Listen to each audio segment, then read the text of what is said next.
St. Reuben Training College, chuo kilichopo Morogoro, kinakutangazia kozi mpya za masomo.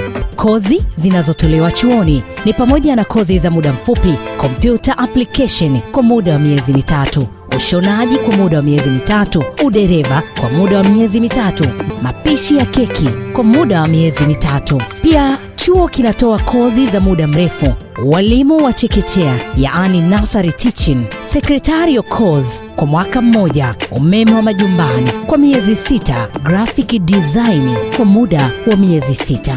St. Reuben Training College ni chuo ambacho kimesajiliwa na TVET. Kwa mawasiliano zaidi unaweza kuwapigia 0694813389 au 0678742701. Chuo kipo Morogoro mjini katika eneo la Sabasaba, jengo la CCM mkoa. St. Reuben Training College, innovation, integrity, impact. Nyote mnakaribishwa.